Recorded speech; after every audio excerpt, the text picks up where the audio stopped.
about that. Guys, stop me if you've heard. Yeah, this let's talk about the before. Lakers. That's fine. Well, they lost, and that's a story to the Suns. But by the way, it came down to the final seconds, 113-110. Grayson Allen with 28 points, 6 assists off the bench.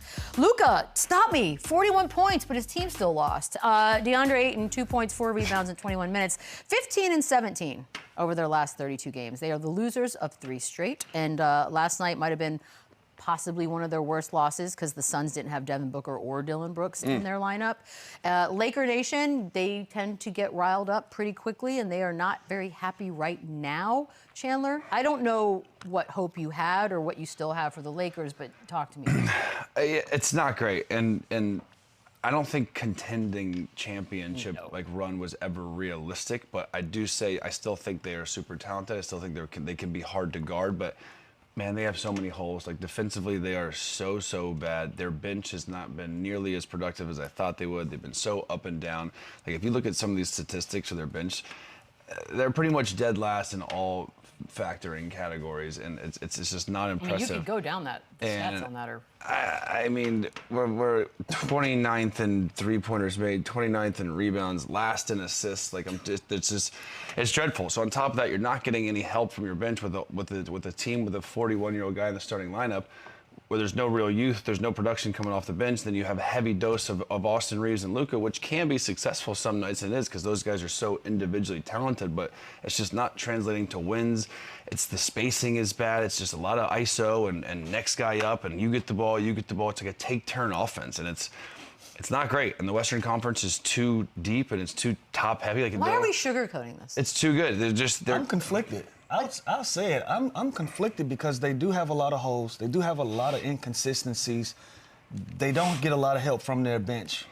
But they're still 10 games over 500. So if I'm a player, in a good conference too, like they're playing in a good conference. So if I'm a player, if I'm on the Lakers and I'm 10 games over 500, I don't care what Lou or Chandler has to say. I still feel good about my team because I'm 10 games over 500. But it's hard to ignore the issues that they do have. So, LeBron James said it. He didn't think they're championship caliber with the way that they're playing. And I thought that was a fair assessment, and I thought it was an honest assessment. And I think we should say the same thing. I think they're a good basketball team. Good? You're 10 games over 500. But here's the problem with over 500. Those 10 games they built up at the beginning of the year, they're 15 and 17. Like, they're on the wrong side of the track. We can have different perspectives on it. By the way, yes, I am a hater, but these are facts. But mid to me is a 500 team. I'm 10 games over 500, so I really don't care what you say. However, there are inconsistencies. There are a lot. So when you're talking about a loaded Western Conference, when you look around and you can still be 10 games over, it's hard for me to just say they suck. But they do have a lot of inconsistencies. It looks like they're a team that's going to be on the fringe of being a first-round exit based on how strong. They could be a play-in. Be a play-in or a first-round exit team based on how strong the Western Conference is. That's what I was going to say is yes, they've had some highs, they've had a lot of lows, and they again, offensively, they can be really, really good. It's just when you look at their possible matchups in the first round, I don't see them getting by any of those teams ahead of them. Whether they draw San Antonio, Houston, or Denver, it's most likely looking at a first-round exit. Look at all those teams ahead of them are better. Definitely a play-in. And Phoenix fully loaded with Dillon and Devin Booker and Jalen Green now, they're also probably better. So it is tough, and 34 and 24 is nothing to slouch. That's nothing. That's a solid record. But they built most of that when LeBron record. Didn't play the first however many games of the season. They sort of built themselves some wiggle room. Yeah, sure, but at this point we've blamed LeBron, we've blamed Luka, we're probably gonna blame DeAndre Ayton today. We've talked about Austin Reeves. They have their fair share of issues, but again, if just from a player's perspective, if I'm in a Lakers uniform, I still feel good about my record. It is what it is. That's just how I feel about it. But there's a mountain worth of inconsistency. So I can understand the Lakers fan base being frustrated because you want to see your team be consistent because you see the potential in how well this team could possibly be. But they just not stepping up to the plate and being consistent. Let me ask you guys this. Truth serum, as players in that locker room, knowing how this record came to be, knowing how strong the season started, you didn't have LeBron for quite some time. Things have started to really go downhill since then, despite the record, because, again, you got wiggle room. You can honestly tell me that as a player in that locker room, you're thinking to yourself, yeah, we're all right? Or are you thinking we are headed in the wrong direction? I'm not panicking, but I'm possibly lowering my expectations of actually thinking that we have a chance to win a championship. Right. If that was ever a thought. Do you think somebody in that locker room still thinks they have a chance to win a championship? Yeah, I think everyone does to a point. Like, listen, crazy things can happen. You can draw a Houston Rockets team and guy goes down. That's and true. You never know. It is way too early to even think about that. But yes, I think this team has enough talent and enough offensive capabilities. They're a bad defensive team. There's no fixing that at this point. Yeah. 50 games into the season, 55 games into the season. They're not changing that. But they can maybe even change their style, maybe try and play a little faster, maybe even make them harder to guard than they already are, because they have enough talent to win games and make it tough for a team in a series in the playoffs. By the way, I'm looking ahead at some of their schedule. They've still got a couple. Yeah, and also again, it's just a standard that they've set. You go out and get Luka, you have LeBron James, you have a different standard than everybody else. Like, we're not saying that Golden State sucks. We're not saying Phoenix sucks. But there are teams behind them. You know what I'm saying? We're giving those teams the benefit of the doubt. So if you're the Los Angeles Lakers at 6, yes, I've lost 3 straight. Yes, I'm 11-12 in the last 23 games. But there's still some things to be positive about. Now, I'm not letting them off the hook and saying that they're, like you said, they're mid, right? I think they're pretty mid. Well, mid is 500. So if I'm 10 games over mid, they're headed that way. I still have some positive outlook on it. So listen, the gap is closing, the window is closing.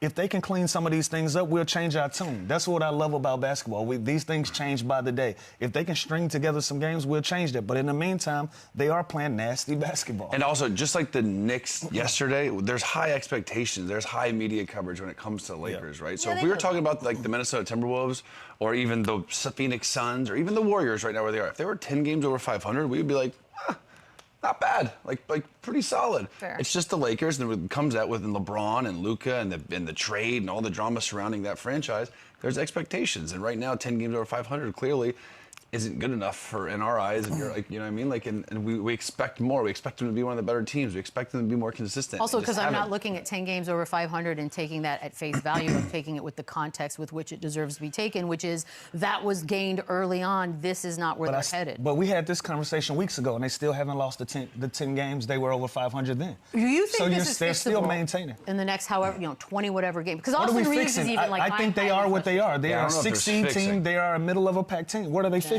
I don't think. Long summer. There are players in that locker room, including one of the best and the icon that's there. He said it.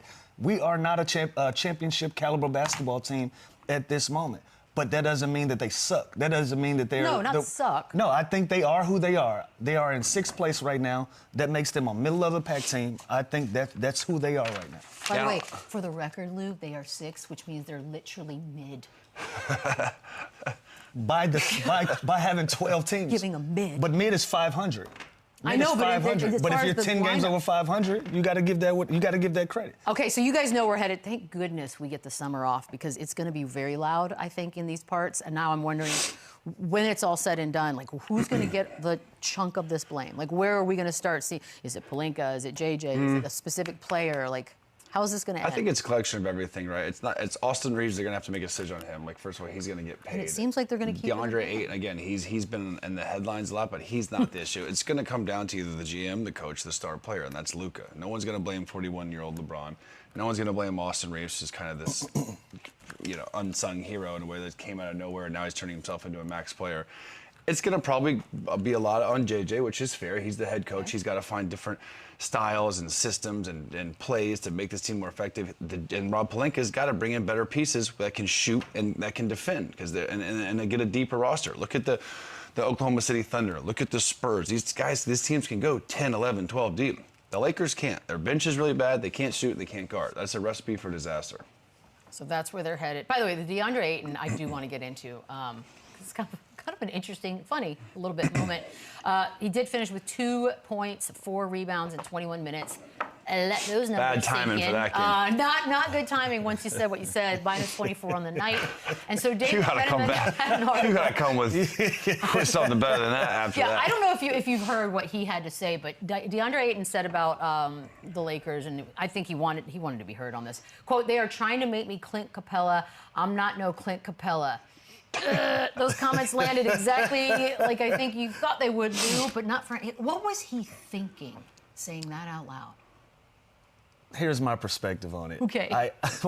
When he says, I'm not no Clint Capella, I think he means he's not just a lob threat. He's not just a guy who's going to score off of getting offensive rebounds and putbacks from that. He wants to be featured. He wants to be a guy to put the ball in his hands. And when he was drafted, that was how he was perceived. He was perceived as a guy that you can give the basketball to and go out and get a bucket. Since then, he hasn't been consistent enough where teams have respected him to be able to throw the ball down to him in the post. And so I, from my perspective, I think that was the part of Clint Capella's game that he was trying to say that he's not. But he should be more Clint Capella. He should have more Clint Capella in his system, and that's fair to say. He should be a lob threat. He should be a defense first, a rim running guy, especially with the talent that he's playing with. You're playing with LeBron James and Luka Doncic, both very willing passers, guys that are eager to give a big the basketball. So you should be a lob threat. You should be somebody running the floor and putting pressure on the defense to run with you. And if not, get those dump offs. As far as them giving you the ball back to the basket, I just don't think that's how this team is built. So that's my perspective on the Clint Capella part, because Clint Capella is like a very talented player. There's nothing to sniff your nose at. So I don't know where he was going with that. Probably for lack of a better comparison, he threw Clint Capella out there, but I don't know. I'm not inside of his head. Yeah, I don't know what he was thinking, but that's my opinion. I'll tell you this. Why when I heard it, I thought maybe he's got an issue or something. Like personal. Yeah, like Clint Capella just caught a stray out of nowhere. The facts are the facts. Clint Capella's best year statistically is better than DeAndre Ayton's best year statistically. This guy led the league, I think, in rebounds. He had 14 rebounds a game 2 seasons in a row. And he wasn't the #1 pick in the draft. There wasn't expectations for Clint Capella when he came in the league. So I think that is where this comes from. That there's this pressure and expectation that when you're the #1 pick, you're that guy, right? You want the ball. You want to get played through. You want to show your offensive package and show your entire repertoire offensively, really. That's not why the Lakers signed him. The Lakers signed him to be Clint Capella, to rim run, to block shots, to catch lobs, to go average 14 rebounds a game. Clint Capella averaged 17 and 13 one year and 15 and 14 one year. That's exactly what the Lakers need right now. So, again, I don't know if there's an issue with these guys personally. I like DeAndre Ayton. I think he can be so good. He has so much potential. He just needs to acknowledge and realize where he is right now in his career, what team he's on, and what the needs that team needs. Because it's not you play with Austin Reeves, Luka, and LeBron James. They're not playing through you. You're not getting the ball. You're not getting your number called ever. You were to clean up offensive rebounds, tip dunks, be active, play as hard as you possibly can every single night, and I promise you will have success in this team for the next 5-7 years. Like everyone needs a guy. Like, do you think? Let's take it literally. Did JJ Redick say, "Hey, we want you to play like"? It would be so funny if JJ Redick. It would be so funny if JJ Redick said, "Hey, be more like Clint Capella," and then he went and said that. I think I'd like him more. I could see. By the way, I could see JJ Redick doing that. The Lakers are 16-3 when he gets 10+ field goal attempts. So those attempts. 5 of those are effort, Lou, and tip-ins and offensive rebounds. It's not like he's getting 10. I'm on your side. It's not like he's getting 10 ISOs. I'm on your side. The numbers are the numbers, though. I'm just saying. But yes, he should be more Clint Capella. He should play in the short. That's not an insult. It's not an insult at all. It's not an insult at all. Whether it was an insult from DeAndre Ayton's perspective, that's a different thing. But being compared to Clint Capella, that's not an insult. Just rebounds alone. Clint Capella went 8, 11, 13, 14, 14, 12, 11, 11 in his career, and 9. Yeah. That was a shitty year. I can remember hearing, like, hey, we'd love to get a Clint Capella on our team. You know what I've never heard? I'd like to get a DeAndre Ayton. Even points. This guy went 13, 14, 17, 14, 15, 12, 12, 12. Like, he is... Be him, and you'll play more, and your team will win more games. And also, shout out Clint Capella, because he is not deaf or immune to this yesterday. You got 2 of the best floor generals in the game, my dog. Lock in. I love it. I love today. So maybe it's a thing between them, but yeah, being compared to Clint Capella is no disrespect. That's not a burn. That's not a slight. At all. That's not a slight. At all. Oh, God. Okay. There's also, we're not done with DeAndre Ayton, by the way, because this also came out. Reported that the Lakers staff wraps his drinks in a little bit of tape and writes, DA's crunk juice. Drink this to unleash the beast. There's Lil Jon and the East Side Boys. That's just fun. That's just fun stuff to do. A lot of times different guys drink different things, and so they just wrap it. They just wrap it up with tape. With motivational quotes? Well, you wrap it with tape and you just have some fun. Like mine said underground upside down, but it wasn't like I didn't have crunk juice or CP's secret stuff like Chris Paul. Secret stuff. Yeah, Chris Paul, his thing was CP's secret stuff. And so it's just something to break up the mundane and have some fun. Mine was, it was tequila soda.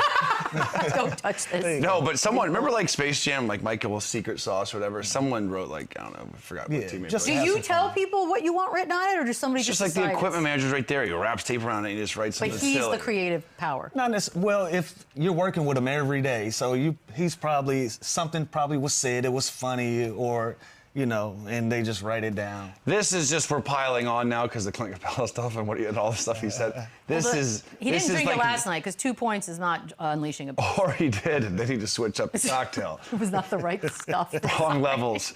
His levels were not right last night. But this is just silly stuff. Yeah, but unfortunately, you guys know how this world works. Like once we start we've gotten a little taste of this, I feel like he's going to be the butt of a bunch of stuff now moving forward. Just pay attention around the league. It's a lot more than just his crunk juice, I promise you. That's a lot of guys that got a lot of different... And you know what? I just worry because I don't think that his reputation is one to be mentally strong, and I'm worried that this is going to be a problem. Is he not allowed to have his own crunk juice? No, I'm not talking about that. I'm talking about the critiquing. Does he not qualify? Here's the problem with he can have all the crunk juice he wants. Here's the problem. Can I tell you what the problem is, DeAndre? As the #1 pick, you want to be the man, you want to be played through, you want to score points. He, at this point, is an effort guy. He's an energy guy. And half the time I watch him play, he floats. He doesn't block out the free throw line. He gives up an offensive rebound. He doesn't do all the little things because he still has in that head that I'm the #1 pick and I'm the guy. And I think he's quicker he gets off of that and understands what the Lakers and what J.J. Redick need. And again, this is starting to become a thing. Like in Phoenix, he had some issues. And then you go to Portland, he's making his crunk juice. Crunk juice. But like that, I just wish you would just buy into what he is and what the team needs him now. My pen didn't work. We need some Sharpies out here. Dang it, we'll get them in the break. I'm just curious to see what you're going to write. Rockets Magic, another game we had last night. This was an interesting one. A 19-point deficit is what